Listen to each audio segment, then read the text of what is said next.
The building is located in Mandaluyong City, in Metro Manila, here in the Philippines. The residence is a home to a family of 5, the parents and their 3 sons. The family had been living here for 4 years. They needed help with space planning since their children were a lot smaller when they first moved in. My idea was to make sure that the space that we're designing is gonna exude the same vibrant personality that the family had, while also retaining the functionality and intentionality of the whole space. My name is Josef Karol Egwaras. I'm the principal interior designer of Studio Josef Karol, an interior design practice here in the Philippines.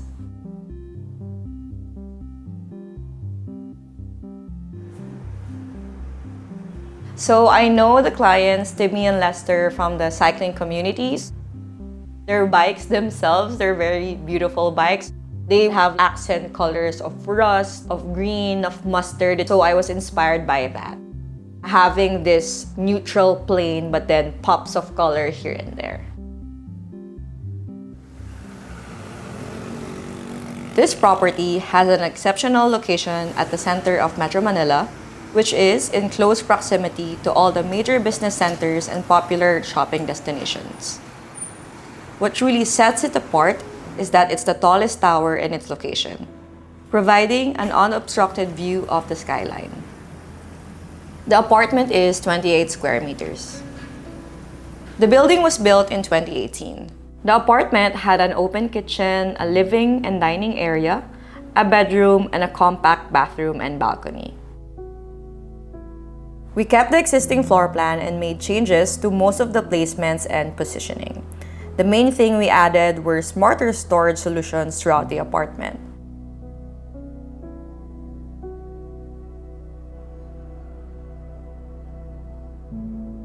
Once you enter the unit, there are slim cabinets for shoe storage. The wall is painted in an accent muted gold color to signify the end of the entrance. There is a wooden hook system for hats, bags, and keys, which also served as a decoration. The living room has a couple of our favorite design features.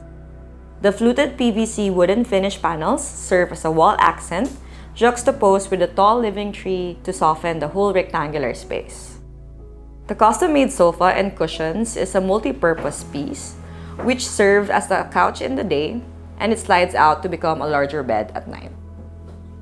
On the corner of the living room area, we put a flexible wall light which you can swing forward. They could use it as their reading light during the night. The media cabinet is a customized storage unit which houses clothes, the kids' personal belongings, their TV. And the high cabinet by the end has clothes and their tall vacuum cleaner. We use clear polycarbonate in one of the cabinetry doors to make it visually lighter, since a lot of the cabinetries are in color blocking and full shapes.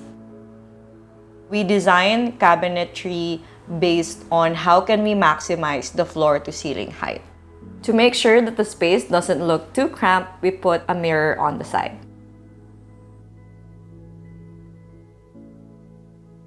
In between the entrance and the living area, there's the dining table. It's an extendable dining table from IKEA, and the family, since they eat out fairly often, they don't need the full space of a full dining table. The kitchen has the same fun colors as the living room. We planned out each drawer for each element since there is limited space. We also installed a quarter-round mechanism for hard-to-reach corners to maximize the space. We have drawers to stow away their portable induction stove. There's space for their tabletop appliances such as their rice cooker and their air fryer.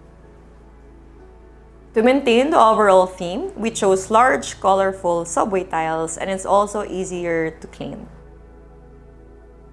For the bedroom, we maximized the vertical space by installing floor-to-ceiling height cabinets. To maintain the same theme, we used the same vertical fluted panels. There's also a space between the work zone and the sleeping area. The double bed sits a little higher, so we could add a pull-out single bed underneath. That's where the youngest son usually sleeps.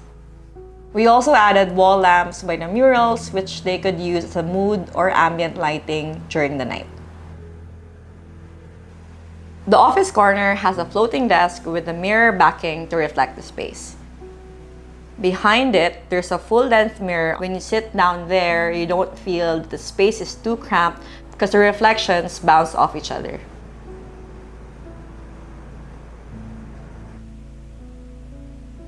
For the bathroom, we opted for terrazzo finish tiles that had the same accent colors as the living room. Because of the cramped corner space, the clients opted for a shower curtain set instead to make sure that it doesn't close off the shower area too much. We also added cabinetry above the toilet for stock items, and we painted it in the same rust color we used in the kitchen. The thing with urban living is that sometimes you don't need a bigger apartment or a bigger home. For example, here it's a family of 5 and they could go down and visit the nearby gym, their nearby playground, and then have a community with the neighbors. Since the building is set like right dead center in Metro Manila, it's very easy for them to go to work. And then for the kids, they go to a nearby school. So there's less time on commute or traffic. We love inspiring you with our YouTube videos. So here's a special bundle from our store to inspire you even more. It includes our new essential guide to your living room, a digital guide packed with expert tips and tricks to help you transform your living room into the perfect space, and our first hardcover book featuring 30 of our favorite small footprint homes, filled with detailed floor plans and gorgeous photography. The bundle is available worldwide from our store just for you. You're welcome. Thanks for watching, and if you're an architect or designer with a project we could feature, please share it with us at nevertoosmall.com/submissions.